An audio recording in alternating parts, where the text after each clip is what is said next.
Eh bien, je vous souhaite la bienvenue à vous quatre. Donc, nous avons sur cette seconde table ronde la présence du conseil départemental de la Côte d'Or, vous nous venez de Dijon, ainsi que la DRAC Bourgogne-Franche-Comté. Bonjour à vous, je vais vous présenter successivement. Ludovic Schwartz, vous êtes le chef du service culture. Le docteur Élise Egea, donc vous êtes médecin de PMI, protection maternelle infantile, service du conseil départemental. Maud Ona, vous êtes chargée de la médiation culturelle au conseil départemental. Et puis donc Yannick Corel, vous êtes conseiller action artistique et culturelle à la DRAC Bourgogne-Franche-Comté. Alors ce pourquoi nous avons fait le choix de vous donner la parole ce matin et de vous inviter, c'est pour la raison que le conseil départemental de la Côte d'Or n'a pas attendu la signature du second protocole d'accord et a conduit depuis quelques années, depuis 2013, une politique engagée et ambitieuse en matière de culture et de petite enfance dans le cadre d'un programme qui s'intitule Premier pas, culture et petite enfance en Côte d'Or. Vous allez nous raconter tout cela. Il s'agit vraiment de votre témoignage, de la façon des projets, des actions que vous avez mises en œuvre. Vous allez nous raconter aussi votre analyse de ces projets, ce que vous avez conduit, comment vous évaluez aussi ces actions, quelles sont les réussites bien sûr, mais aussi peut-être les freins que vous rencontrez. Et ça sera important, je pense, pour nous tous d'avoir votre retour d'expérience. La parole est à vous. Merci beaucoup. Et donc on prendra un temps en dernière partie pour un échange avec la salle. Merci beaucoup pour l'accueil de l'association qui a été parfait. Merci pour la qualité de la programmation de ces 2 journées et merci aussi pour la qualité des échanges qui ont précédé et qui ont permis notre intervention. Merci. Donc Ludovic Schwartz, je suis le chef du service culture du conseil départemental de la Côte d'Or. Et d'abord peut-être d'où l'on parle, la Côte d'Or. Qu'est-ce que la Côte d'Or ? La voici. La Côte d'Or, c'est le 4e département le plus grand de France, en fait. Donc une vaste superficie avec des territoires très très divers, une métropole dijonnaise qui compte la moitié des habitants du département, 560 000 habitants en tout, la moitié sur la métropole dijonnaise, un axe Dijon-Beaune qui est assez densément peuplé et qui est marqué par la côte viticole. On en a croisé une autre en venant vous rejoindre en voiture, qui est aussi belle que la nôtre. Et le reste du territoire, alors déjà sur cette métropole dijonnaise, une offre culturelle extrêmement riche, avec des équipements conventionnés, un opéra, un centre dramatique national, un conservatoire à rayonnement régional, une scène de musique actuelle, un FRAC, un centre d'art, etc., etc. Je les passe.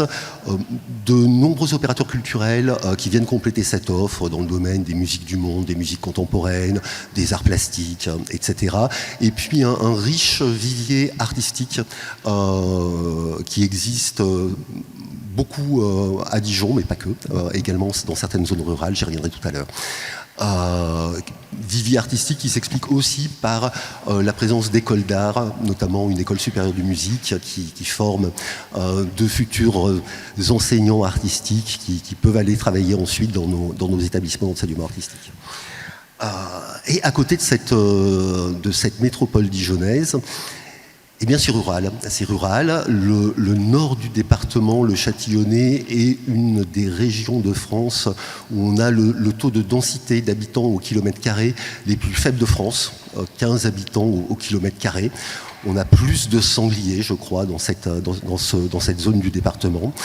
On a un territoire, la plaine de Saône, qui elle, connaît un développement démographique, mais du fait, en fait, du départ d'habitants de la métropole dijonnaise qui trouvent un prix du foncier pour accéder à la maison individuelle beaucoup plus attractif que sur les territoires de Dijon, mais une plaine de Saône qui est très marquée, en fait, par une précarité sociale, par la désindustrialisation et par des offres de services publics, que ce soit dans le domaine culturel, école de musique, bibliothèque, ou dans le domaine de l'accueil petite enfance qui est particulièrement déficiente. Et puis l'Auxois, là c'est l'ouest du département, une zone beaucoup plus, alors très rurale également. On est à 30, 40 habitants au kilomètre carré, mais très attractive.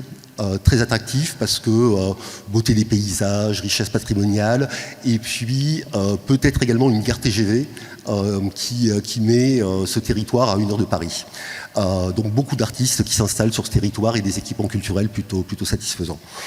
Il me semble important de dresser le paysage, le d'où on parle me semble toujours quelque chose d'important pour s'exprimer. Ces territoires ruraux sont constitués de petits bourgs-centres qui peinent souvent à dépasser les 1000 habitants, ce qui fait que pour les collectivités locales, mettre en place une politique culturelle, une offre culturelle structurée, c'est complexe. D'où le rôle du conseil départemental en soutien aux initiatives locales sur ces territoires ruraux. Et là aussi, j'en parlais tout à l'heure, mais effectivement, le plus souvent, l'offre de garde, c'est l'assistant maternel. Même s'il y a des efforts qui ont été notables ces dernières années. Une intercommunalité qui est très fragile, sauf dans le domaine des enseignements artistiques, où là, on a, grâce à une politique volontariste de la part du département, on a réussi à faire en sorte que les communautés de communes s'approprient la question des enseignements artistiques. Dans ce contexte, il n'est pas étonnant que, à l'occasion des derniers grands débats sur les réformes territoriales, à l'occasion de la création des grandes régions, des métropoles, le président du conseil départemental de la Côte d'Or, aujourd'hui président de l'association des départements de France, soit apparu comme un des chefs de file de ce qu'on a appelé à l'époque les néo-ruralistes, face à des grandes régions pensées pour être compétitives avec les grandes régions européennes, face à des métropoles reliées par des TGV. Il y a eu effectivement ce mouvement de résistance des départements qui se sentaient un peu mangés, peut-être, et qui voyaient un risque face à cette montée en puissance de ces nouvelles collectivités. Et le président du conseil départemental a été assez présent dans ces débats, ce qui explique peut-être aujourd'hui qu'il est président de l'ADF, l'association des départements. Il n'est pas non plus étonnant que l'action de notre service soit aujourd'hui très tournée vers l'aménagement culturel du territoire, pour reprendre la vieille ancienne des politiques culturelles. Et tous les efforts qu'on conduit effectivement au quotidien consistent à essayer de structurer une politique, une offre culturelle, artistique de qualité sur les territoires. 2 exemples, on a mis en place une saison artistique, musique décentralisée sur l'ensemble du territoire, musique, danse, théâtre, art du cirque, art de la rue. Cette année, c'est 120 représentations dans des théâtres, rarement, dans des salles des fêtes, souvent sur les places du village. De la même manière, autour des enseignements artistiques, on a pu accompagner le développement d'une offre sur l'ensemble des territoires ruraux.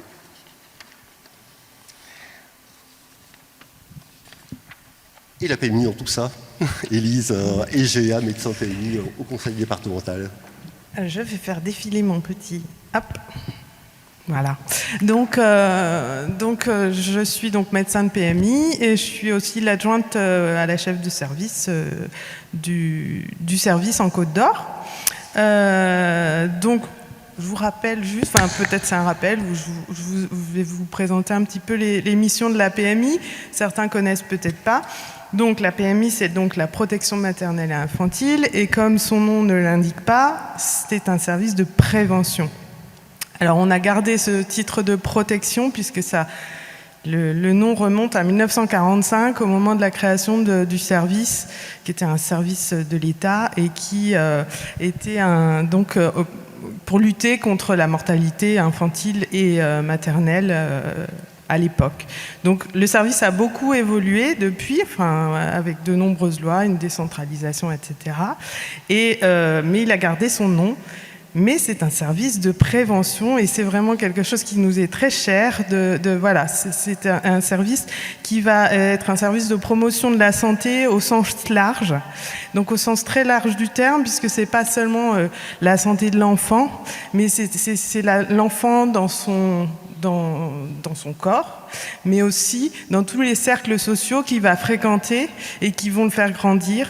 Donc la santé, donc il y a un rapport de la DGS qui dit bien que la PMI est au croisement des champs sanitaires, social, éducatifs et culturels. Donc c'est vraiment la santé qui est définie par l'OMS comme un état de bien-être physique, psychique, social et culturel.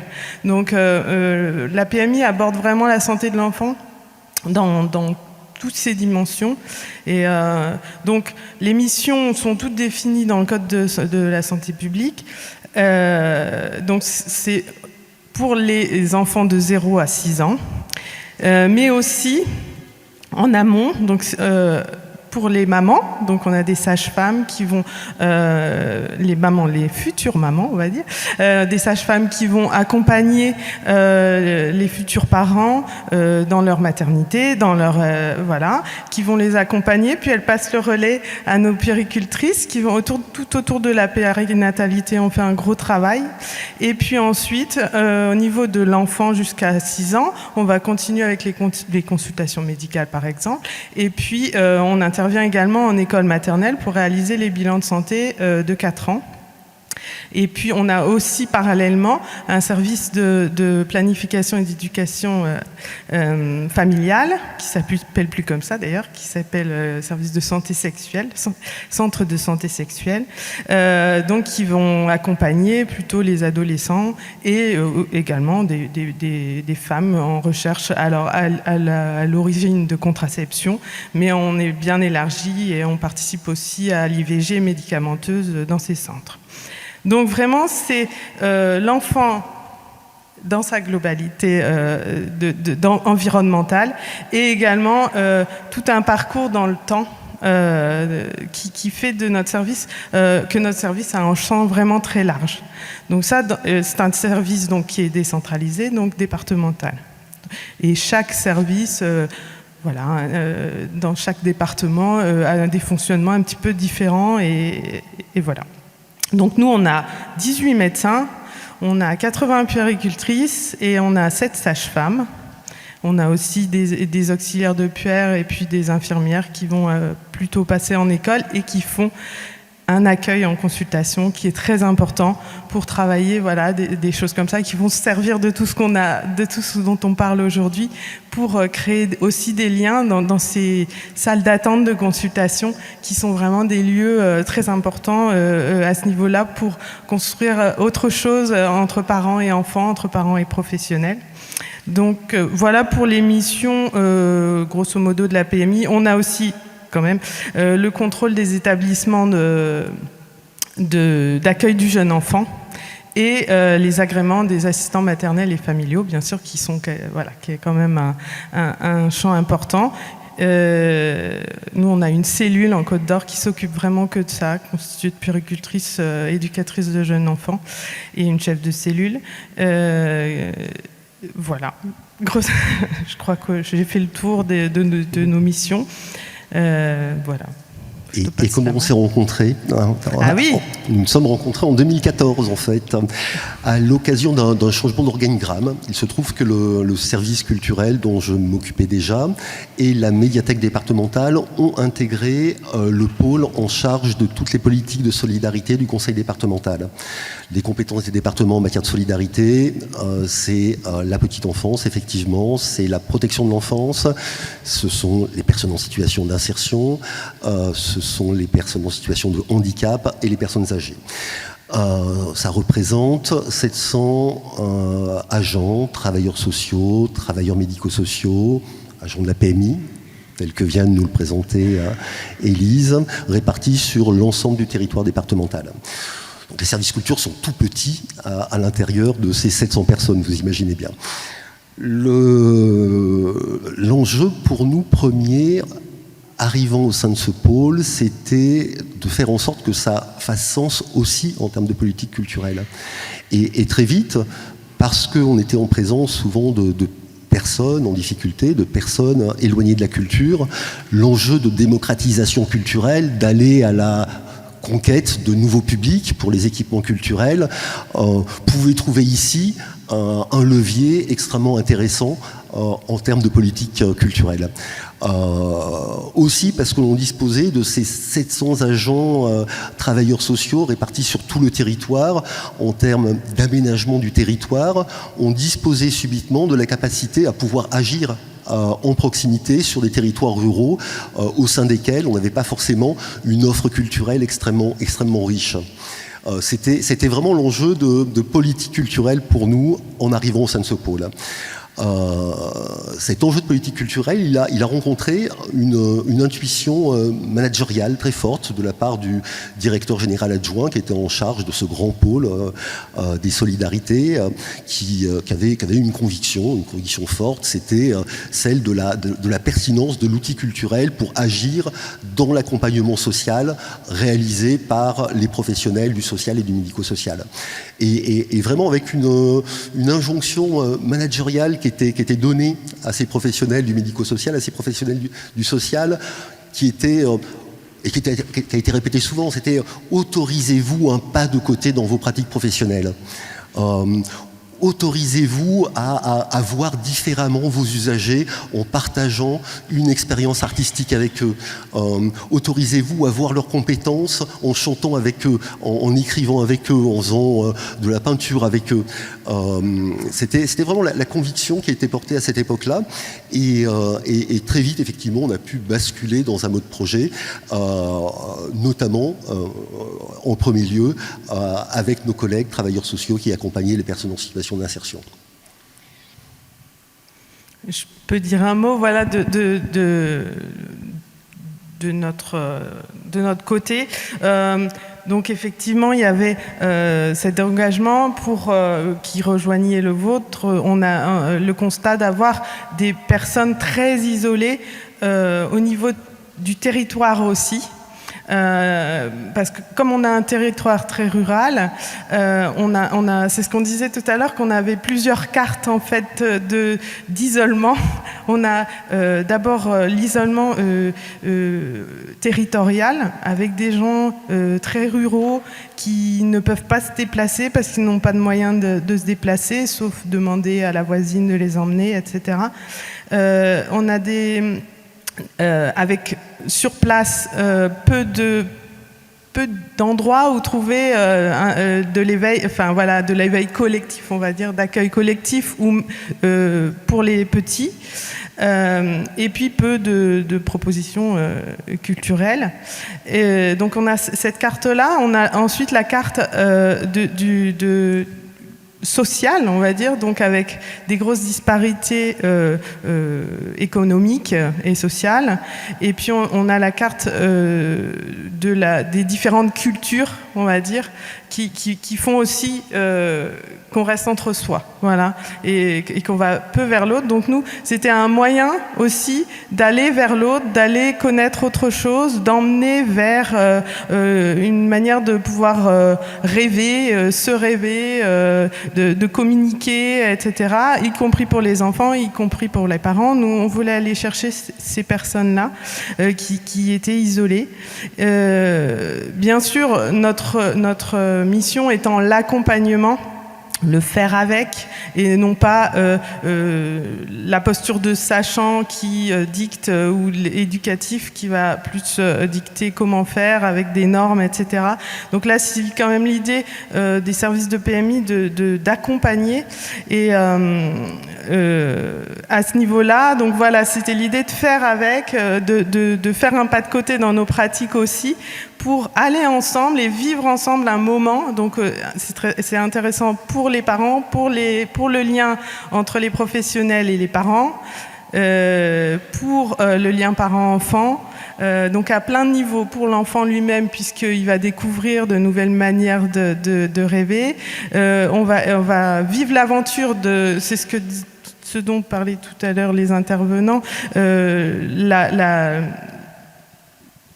ce qui est primordial, c'est le vivre ça ensemble, avec son parent, avec l'adulte qui va l'accompagner. C'est ça qui va faire que l'enfant va pouvoir vivre des émotions et puis qu'elles vont pouvoir être mises en mots parce qu'elles ont été vécues ensemble. Et donc, il y a un passage de l'attention conjointe du développement de l'enfant qui est vraiment très, très, très importante. Et le spectacle, les ateliers permettent comme ça de gommer, de pouvoir vivre ensemble ce moment et à l'enfant de pouvoir avoir accès au langage par ce biais-là pour pouvoir mettre en mots les émotions qu'il va ressentir. Donc ça, c'était un autre objectif. Et puis, voilà. Je pense que c'est déjà bien. Je pense qu'il y a d'autres choses qui vont venir. J'ai envie de rebondir sur ce que tu viens de dire, Élise, parce que ça me fait penser à une expérience qu'on a conduite en 2020, la funeste année, et dans un contexte difficile du fait du premier confinement. Mais et je rebondirai aussi sur des propos qu'a tenus Marc Caillard tout à l'heure.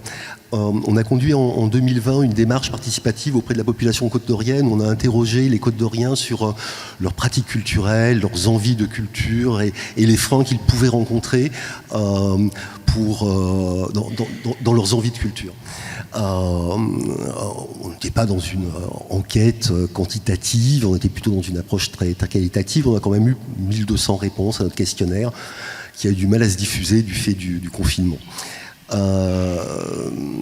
La première chose qui apparaissait, c'était vivre des expériences sensibles partagées, vivre des expériences esthétiques partagées. Loin des offres institutionnelles, loin de qu'est-ce qui fait culture pour moi, qu'est-ce que je peux partager dans l'acte artistique avec mes proches, avec les gens qui me sont chers, et notamment avec mes enfants. Et c'est vrai que les grandes politiques publiques d'éducation artistique et culturelle, d'enseignement artistique, permettent peu ces temps de partage entre parents et enfants. Et je trouve que s'il y a quelque chose de particulièrement intéressant autour de l'éveil du tout petit, c'est parce que l'éveil du tout petit permet l'expérience partagée. Ce n'est pas ensuite les cours d'enseignement artistique en école de musique qui permettront aux parents de partager avec leur enfant. Ce ne sont pas ensuite les résidences artistiques en établissement scolaire, en collège, tel que nous en proposons, qui permettront de vivre cette expérience partagée avec l'enfant. Donc c'est vraiment là, c'est vraiment un temps privilégié pour l'enfant de vivre une expérience sensible et de la partager avec ses parents. Et je trouve que c'est une des très belles choses, en tout cas dans le cadre de la politique culturelle qu'on développe, on s'intéresse à tous les âges de la vie, et celui-ci a cela de particulier, il me semble. Oui, et j'ajoute aussi parce que ça change aussi le regard du parent sur son enfant, qui va montrer des capacités qu'il a que le parent ignorait encore, des capacités d'attention, des capacités, parce que comme il est dans un autre lieu, un autre temps, voilà, souvent ils découvrent leur enfant autrement aussi, et puis les professionnels découvrent les parents aussi différemment. Tout ça, ça permet vraiment de se décentrer, de prendre du recul, d'avoir une autre image chacun que les images que finalement, malgré tout, même si on est très conscient qu'il ne faut pas plaquer d'images toutes faites, on se fait malgré tout. Et vraiment, ces moments-là, ils sont très riches là-dedans. Et je pense qu'au niveau des parents, on ne leur a pas demandé, mais je pense que c'est vrai que ça, c'est quelque chose qu'on pourrait voir aussi, c'est de savoir si eux nous ont vus différemment en tant que professionnels. Et je pense que oui, parce qu'il s'est passé quand même, au décours de ces moments, des choses dans le lien professionnel-parent qui sont vraiment très riches, où des parents ont pu parler de problématiques qu'ils n'avaient encore jamais abordées avant, alors qu'on les suit depuis... Voilà, enfin, c'est jamais plus de 6 ans, mais... C'est quelque chose que l'on voilà. voit avec les travailleurs sociaux très, très régulièrement. Oui, voilà, aussi. Hein. Aujourd'hui, avant de revenir sur l'historique et la mise en œuvre de ce projet Culture Petite Enfance, premier pas, l'action à destination de tous ces publics des solidarités est très structurée. Nous disposons d'une référente culture au sein de la PMI en la personne d'Élise, qui par ailleurs est une musicienne aguerrie, faut aussi le signaler. Nous disposons avec Modona, au sein du service culture, d'une personne qui est référente pour toutes les actions de médiation artistique que l'on conduit, tant à destination des projets petite enfance que des projets protection de l'enfance ou des projets culture, lien social avec les travailleurs sociaux. Et c'est une ressource qui est précieuse et qui est indispensable pour nous pour travailler tout ceci. Nous disposons d'un réseau de référents culture sur tout le territoire départemental, avec des travailleurs sociaux du conseil départemental qui sont nos référents, qui sont nos interlocuteurs, pour qu'on puisse faire redescendre de l'information, redescendre des propositions aux travailleurs sociaux de terrain, d'une part, mais qui aussi nous font remonter des besoins d'accompagnement social qui peuvent être traités autour d'outils culturels ou artistiques. Et nous disposons aussi d'un réseau de référents culture au sein des différents services des établissements de protection de l'enfance en Côte d'Or et également d'une référente culture au sein du service aide sociale à l'enfance du conseil départemental. Donc une action qui a réussi à se structurer sur ces 3 champs, culture, lien social, protection de l'enfance et petite enfance. Mais avant tout ça, il fallait ouvrir les yeux sur le monde. Et à l'instar de tous les projets qu'on a conduits sur les différentes catégories publiques à destination desquelles on travaille, qu'il s'agisse des collégiens dans un premier temps, des personnes en situation d'insertion, de la petite enfance, de la protection de l'enfance, il faut aller à la rencontre des professionnels. Il faut les écouter, il faut les entendre, il faut écouter leurs besoins, il faut écouter leurs contraintes, il faut écouter leurs besoins éducatifs, leurs besoins pédagogiques, il faut découvrir leur public, découvrir leur process pour essayer d'identifier avec eux le type de médium, le type de format, le type d'action la plus efficiente possible pour pouvoir rentrer dans leur quotidien professionnel. Et ça a été à chaque fois l'enjeu pour nous dans le cadre de ces nouveaux publics envers lesquels nous sommes rapprochés.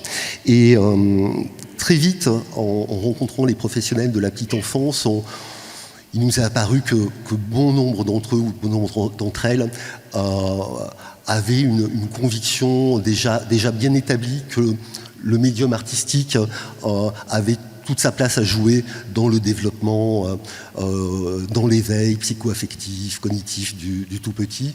On en était persuadés, mais qu'en revanche, leur capacité à identifier les ressources culturelles était extrêmement limitée.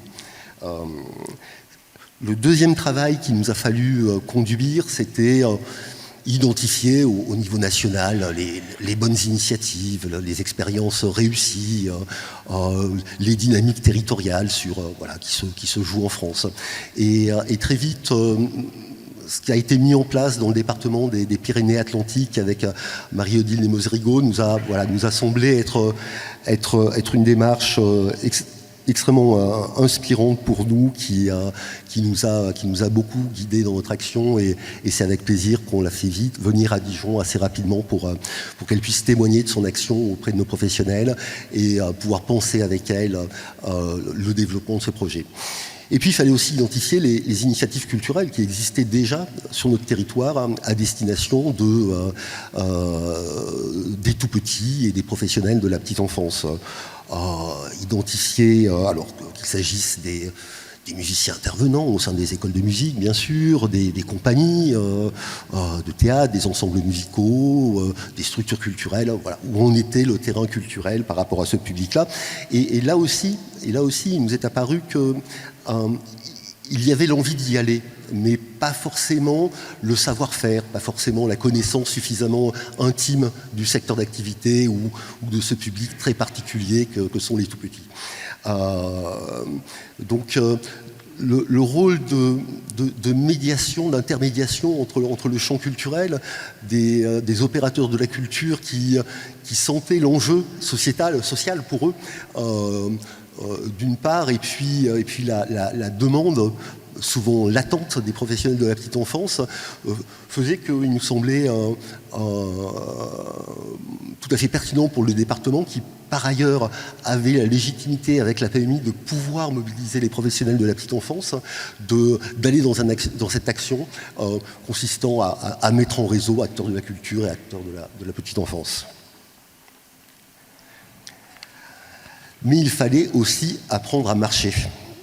Et très vite, par ce travail avec d'identification des bonnes pratiques, enfin de l'état des lieux en Côte d'Or, on a rencontré quelqu'un qui est dans la salle, il est en face de moi, c'est Florian Allaire, de la compagnie À Tout Vent. Alors c'est pas lui sur la photo, il a beaucoup de talent, mais pas celui de contorsionniste, même si le circassien qui est sur la photo lui ressemble un petit peu par ailleurs, mais c'est pas très visible sur le visuel.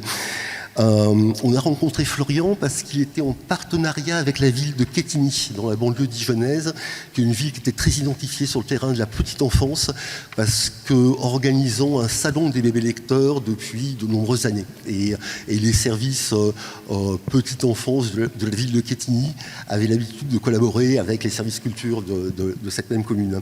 Et Florian était en projet, en partenariat, en accompagnement des dynamiques locales. On s'est rencontrés dans le bureau de Mathilde, la directrice des affaires culturelles, la première fois, avec des professionnels de la petite enfance. Et très vite, j'ai vu que Florian parlait parfaitement le langage PMI, petite enfance, capacité de dialogue avec ces professionnels qui nous a tout de suite frappés. Et on est parti dans une collaboration où ensuite on s'est rendu compte qu'au-delà de cette capacité à parler petite enfance, il avait aussi une connaissance des enjeux territoriaux, des enjeux de politique publique, qui étaient extrêmement précieux pour nous. Et on a engagé une collaboration de 1 an et demi avec lui pour impulser une dynamique. Donc on a fait tourner un de ses spectacles, Brin d'air, en partenariat avec les médecins PMI sur le territoire. On a transformé les médecins PMI en médiateurs culturels chargés de mobiliser les publics et en régisseur général chargé de faire le noir dans des multi-accueils, ce qui était une mission impossible. Ouais. On a proposé des ateliers de pratique artistique avec Florian au public de la PMI. Et Florian nous a accompagnés aussi dans des réflexions entre nos deux services pour qu'on apprenne à parler ensemble. C'est ça. Et qu'on apprenne à définir des objectifs partagés. Alors il y a eu ce travail entre nous, médiatisé par Florian, et puis on a aussi créé un groupe de travail réunissant des professionnels de la petite enfance et des professionnels de la culture, une formation-action qui a donné lieu à la réalisation de ce petit guide à l'attention des parents, accompagner son enfant au spectacle vivant. Et d'un autre petit guide à l'attention des professionnels, mais qui n'est plus disponible, qui est plus nourri en termes de contenu. Donc une formation-action très, très fédérative. Il y avait la Minoterie, qui est un pôle jeune public de Dijon très active. Il y avait l'association ABC, qui organise un festival jeune public à pas compter, qui ont réfléchi avec nous pour la réalisation de ce guide, et avec les médecins, qui croisaient leur regard de médecin avec celui des professionnels pour penser cet outil de médiation. C'était très, très, très riche. Ouais. Je t'en prie. Non, je voulais rebondir sur le fait qu'on était régisseur, etc. Donc, pour préciser que ce n'était pas une bonne idée et que pour le coup, c'est un vrai métier et qui prend vraiment du temps. On s'est rendu compte. Ceci dit, c'était intéressant pour la croisée des regards et la transversalité de vivre un peu la vie d'un régisseur parce que effectivement, on s'est bien rendu compte que nous, on n'était pas, on n'avait pas les moyens de le faire et donc on a quand même réussi à le faire, mais c'était pas si facile, mais ça nous a quand même permis permis de nous questionner sur plein de choses, sur l'avant en particulier. Donc je pense qu'on en reparlera, mais comment ce petit moment avant les spectacles en direction de la toute petite enfance, ce moment qui est essentiel, primordial, je sais pas comment dire plus, qui est bien indiqué dans notre petit livret, où on explique aux parents ou aux accompagnateurs d'ailleurs, que l'enfant à cet âge-là va vivre dans son corps les émotions qu'il va ressentir, il va bouger, qu'il va crier, et que on peut recevoir ça, que si vraiment ces émotions elles sont trop fortes, on peut se permettre de s'éloigner un peu, voire de quitter, puis de revenir, et que ça c'est vraiment très important pour que les parents ils vivent ça en toute quiétude, ou même les professionnels qui accompagnent. Les professionnels sont parfois plus habitués, et que c'est vraiment important que l'enfant puisse vivre ça dans son corps. Je pense que ce sera repris ensuite, mais vraiment ce moment-là, il est vraiment essentiel. Et puis aussi revenir sur effectivement ce problème de langage, de vocabulaire entre nos deux filières, je ne sais pas comment dire, mais qui a été en fait un gros travail d'apprendre à parler la langue de l'autre, parce que chacun jargonne finalement, on utilise les mêmes mots et on met pas du tout la même chose derrière, et c'est important de poser des questions très naïves au départ, se dire mais quand vous dites il peut pas bouger, ça veut dire quoi, j'espère que personne ne dit ça, d'ailleurs.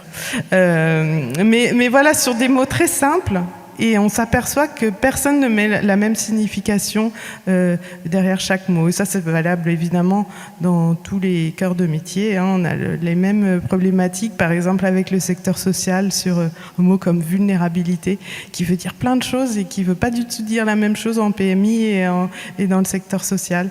Et donc, en fait, vraiment, c'est important de se mettre d'accord d'être sûr qu'on parle de la même chose, en fait. Et c'est un point, pour le coup, dans la transversalité qui est vraiment important, de se laisser cette opportunité de dire, je ne suis pas sûre qu'on se comprenne, en fait, qu'on parle de la même chose, d'être sûr que, voilà. Et après les apprentissages, eh bien, c'est l'âge de raison, et l'âge de raison, forcément, c'est l'État, dans toute sa science, qui nous l'a amené, Yannick. Bonjour à toutes et tous. Merci à Cadence pour son accueil. Bonjour à mes collègues du ministère de la Culture, en particulier à la fois la DRAC, Pierre Vogler qui a dit un mot d'accueil tout à l'heure, et puis Aurélie Lezou pour la DG de TDC. Donc l'âge de raison, c'est l'État, ça fait un lourd poids sur les épaules de l'État. Mais donc je veux bien que tu mettes la diapo, s'il te plaît. Voilà, l'âge de raison. Institutionnaliser et renforcer le projet, et donc ça s'est matérialisé par la signature d'une convention entre le Conseil départemental de Côte-d'Or, la DRAC Bourgogne-Franche-Comté et la Caisse d'allocation familiale de Côte-d'Or en 2019.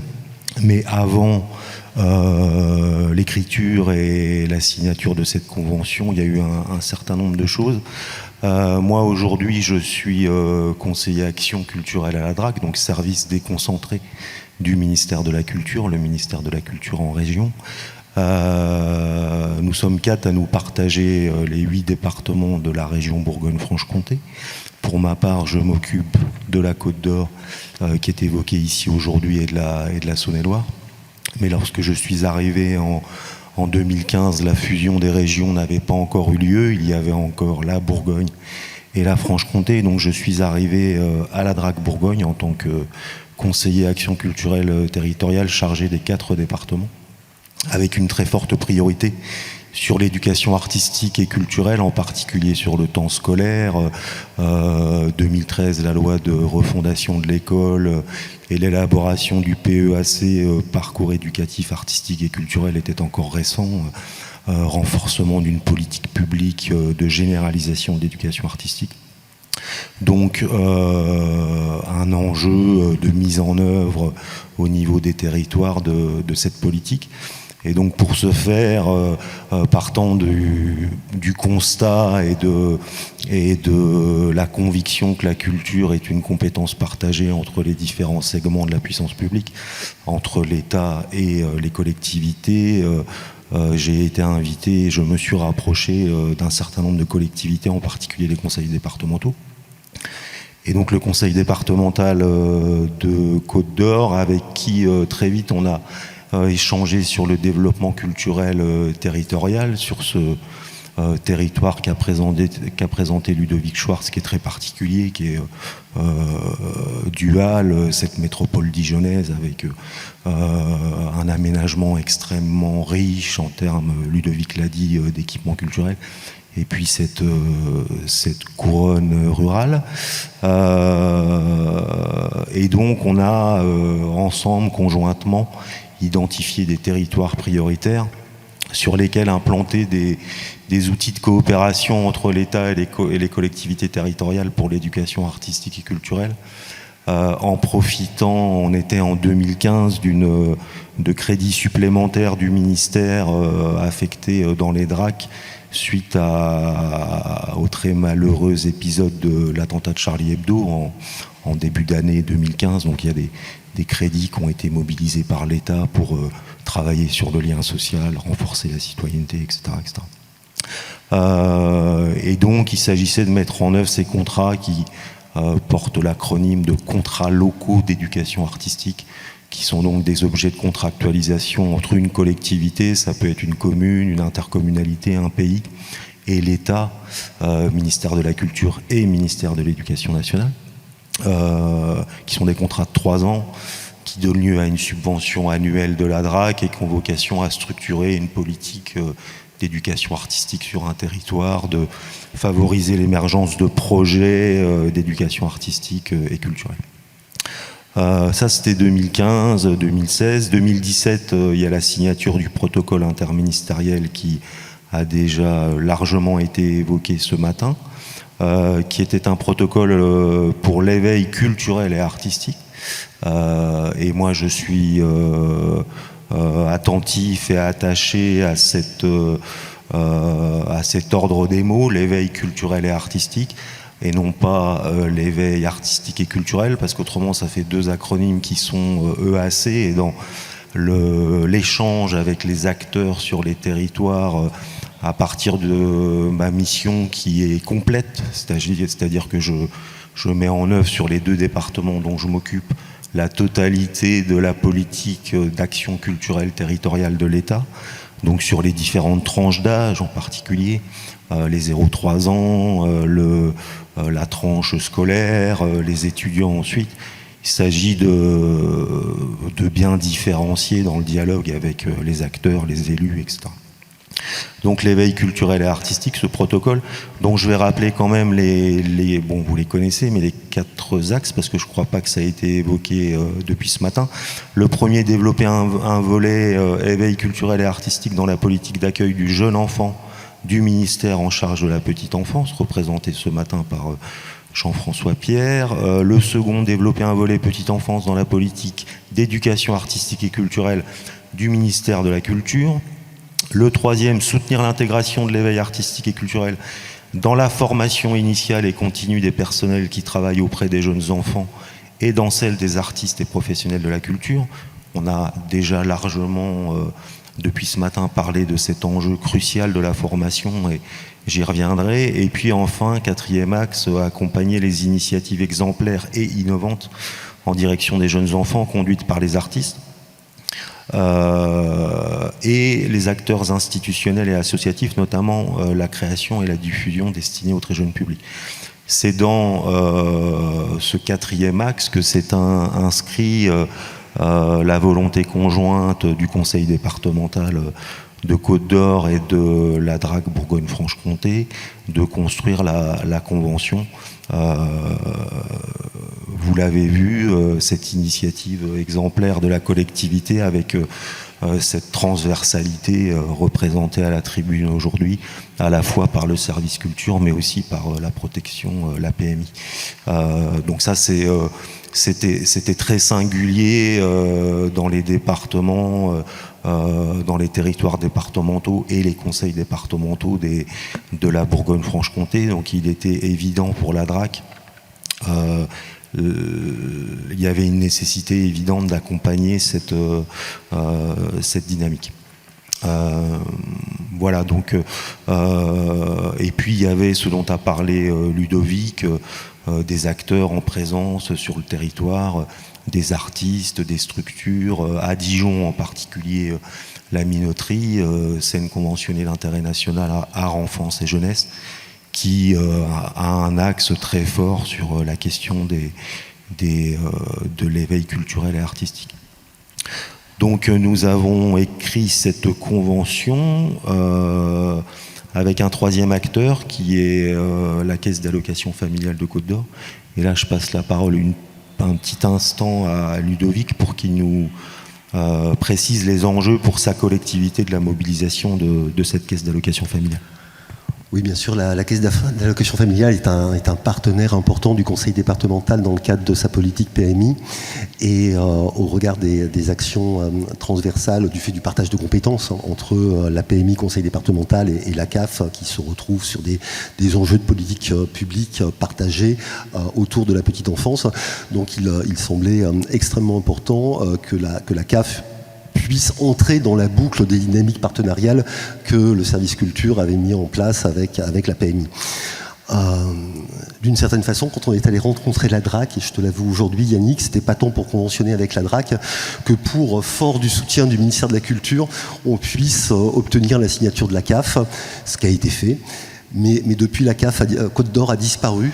Et au-delà de la signature apposée au bas de la convention, malheureusement, nous n'avons pas pu travailler avec la CAF en Côte d'Or, et c'est extrêmement dommage parce qu'effectivement, ils ont aussi des outils, ils ont des outils d'intervention financiers, ils ont des réseaux professionnels qu'ils animent, qu'ils agissent au quotidien, et l'absence de la CAF dans la dynamique territoriale qui est mise en place est un regret qu'il nous faut exprimer devant vous et que j'exprime devant le représentant du ministère de la Famille.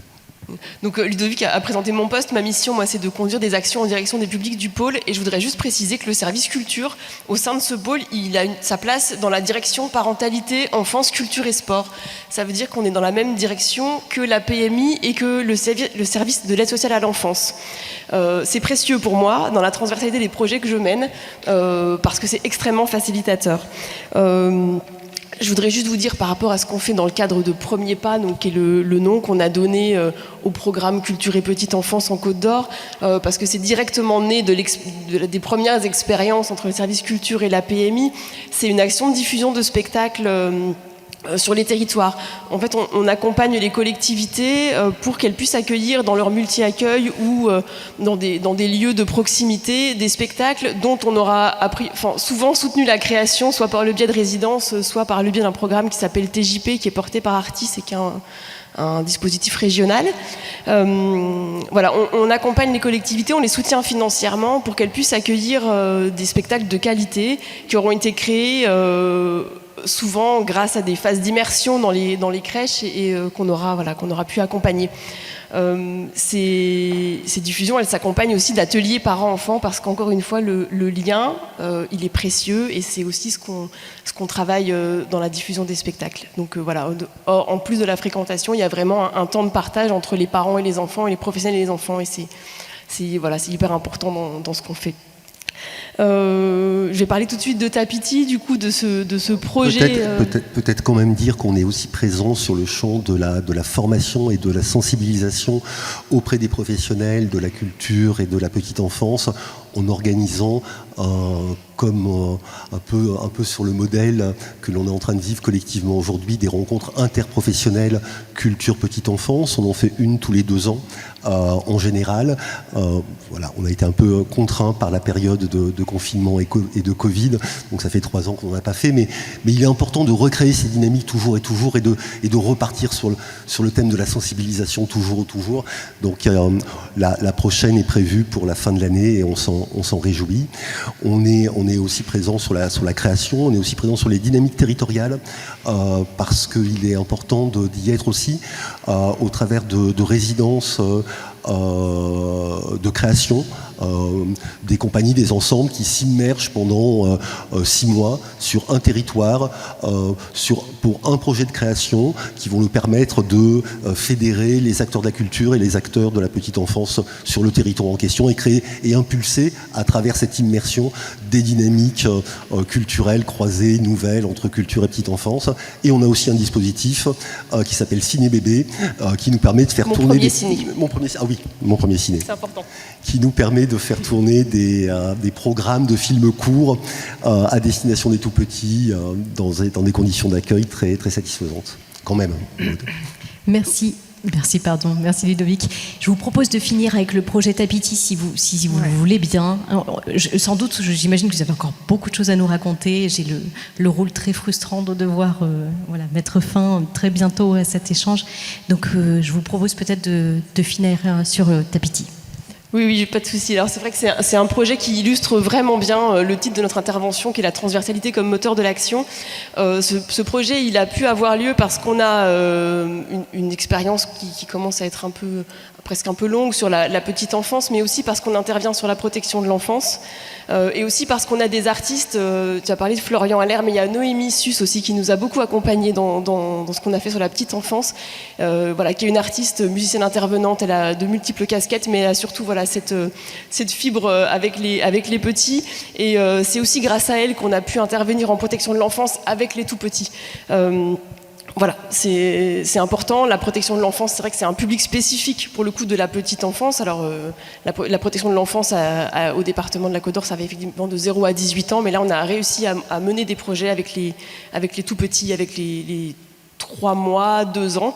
Ça a eu lieu aussi parce qu'on travaille avec La Vapeur, qui est la scène de musique actuelle de Dijon, qui a un axe de développement, de médiation important, une équipe dédiée, des envies, des ressources aussi, parce qu'ils travaillent depuis longtemps avec le collectif Kogumi. Et Kogumi, dans le cadre de Jazz à Vienne, ils ont créé un prototype de tapis d'éveil sensoriel. Et ça a fait écho à une réflexion qu'avait le chef du service petite enfance de la maison de l'enfance, de créer un espace d'apaisement des crises, d'éveil multisensoriel, mais sans aller dans la surstimulation, quelque chose de sécurisant. La sécurité, c'est quelque chose de très important pour les enfants qui sont placés. Et donc voilà, on a travaillé longtemps avant de pouvoir, pour vous dire, ça a pris quand même 1 an pour que le projet prenne forme, qu'on trouve aussi les subventions. C'est pas un projet qui coûte très cher, il est financé par le conseil départemental de la Côte d'Or, par la ville de Dijon, mais aussi par l'appel à projet DRAC ARS des 1000 premiers jours. Parce que c'est un projet innovant, parce que c'est un projet qui vise aussi à créer un outil qui peut ensuite être prêté à toutes les structures d'accueil des jeunes enfants qui le souhaiteront. Et donc voilà, tout un travail de résidence, d'aller-retour entre l'artistique, entre ce que peuvent dire aussi toutes les infirmières puéricultrices qui accompagnent les enfants et qui, grâce à leur approche et parce que c'est spécifique à la protection de l'enfance, ont une observation très fine des enfants, donc notent en fait absolument tout ce qui se passe quand les enfants sont en interaction sur le tapis. Lors de la 2e phase de résidence qui a eu lieu là tout début mai, elles ont pu inviter des papas à accompagner leurs enfants sur le tapiti. C'est vraiment extrêmement riche dans ce qui se passe. Donc on est dans effectivement des interactions qui produisent des sons et des sons électroniques et des lumières, et ça c'est quelque chose de très précieux dans l'observation des enfants et dans leur accompagnement. Et là on est vraiment, à mon sens, dans ce qu'on peut faire de plus chouette dans l'apport entre les équipes artistiques, les équipes éducatives et dans le cheminement des projets qu'on peut mener. Donc voilà, c'est un projet de longue haleine. Voilà, on fait des bilans intermédiaires, on se parle beaucoup, on échange beaucoup. Et puis voilà, le but, il y a aussi des temps de formation des professionnels pour leur donner des clés pour comment utiliser ce tapiti avec les enfants. La résidence, elle se fait en parallèle dans un multi-accueil de la ville de Dijon, donc qui n'a pas du tout cette spécificité de protection de l'enfance, avec un accueil qui est complètement différent de celui qu'on peut faire. Et voilà, l'objectif, c'est vraiment d'avoir après à disposition ce tapiti pour l'ensemble des structures qui souhaiteront l'accueillir. Merci Maud. Merci bien pour ce bel exemple. Merci à vous quatre pour ce témoignage illustré par effectivement cette belle proposition artistique. Est-ce que, alors juste avant de manger, peut-être on peut recueillir une ou deux questions, peut-être, ou interaction, enfin réaction, avant de se quitter pour la pause repas. Oui.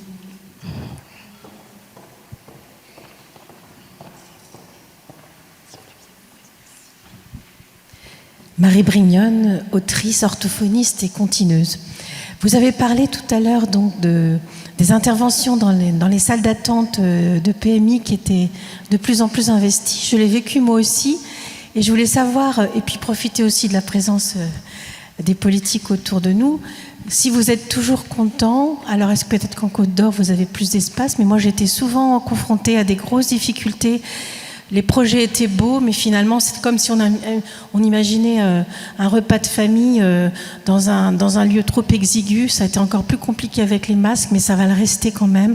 Donc on a des belles idées, puis on se retrouve dans un lieu d'accueil où on est coupé par tous les élans. Et moi, ça m'est même arrivé de refuser des projets à cause du lieu.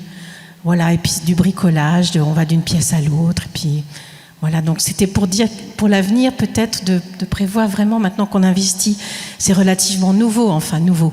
En tout cas, au départ, les salles d'attente, c'est pas si nouveau que ça, mais je veux dire, quand elles ont été créées au départ, les salles d'attente n'étaient pas prévues comme des lieux où on allait vraiment échanger des pratiques, voilà. Ma question, alors en Côte d'Or, est-ce que vous êtes content de vos lieux d'accueil ? Alors en Côte d'Or, historiquement, depuis longtemps, il se passe des choses dans les salles d'attente et on a donc des salles d'attente très vastes. Et le problème, c'est que les choses changent et qu'on déménage et que c'est très difficile effectivement de faire comprendre qu'on a besoin de salles d'attente vastes.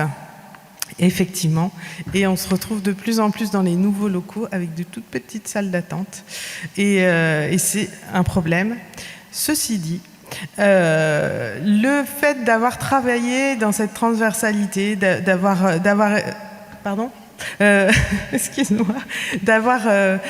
pu rencontrer des personnes, ça a permis vraiment des rencontres, et ça on l'a pas abordé, mais on a rencontré les centres sociaux quand on a fait tourner on a rencontré les maisons de santé, enfin les maisons de santé, ça c'est par un autre biais, mais tous ces acteurs sur les territoires qu'on a pu rencontrer sont très enclins à nous prêter des locaux pour faire ce genre d'action. Ce qui peut être intéressant. Après, les salles de PMI, les salles d'attente restent quand même un lieu connu par les parents, parce qu'il faut savoir qu'il y a quand même de fortes réticences. Ça nous est arrivé d'aller vers les gens, de les emmener, de leur dire on vous emmène, on est devant chez eux dans la voiture, la porte est ouverte, et ils disent non. Et parce que c'est tellement difficile, c'est tellement un endroit complètement différent qu'ils connaissent pas du tout. On a des parents qui connaissaient pas du tout le spectacle, qui n'étaient jamais allés. Et ce qu'on fait le pas, c'est un pas énorme en fait. On se rend pas compte de ce pas énorme. Ils ont peur d'être jugés principalement. Ils savent pas vers qui. Voilà, ils ont peur que leur enfant retourne tout et voilà. Et c'est très très très difficile. Et ça, c'est un frein. Et je sais pas trop comment. Voilà. Et effectivement, un lieu connu, c'est déjà une sécurisation. Un lieu connu, des gens connus, déjà connus. Enfin. Voilà, tu peux peut-être. Je voulais juste te dire que du coup, on peut mener des actions collectives en fait, justement, avec pour point de départ ces salles d'attente, parce qu'il y a encore une envie de lien et on a pu faire intervenir des artistes. Noémie, pour le coup, qui est intervenue en action collective sur ce sujet-là.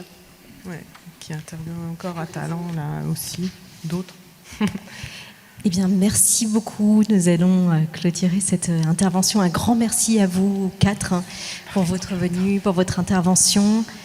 Merci à vous tous. Merci.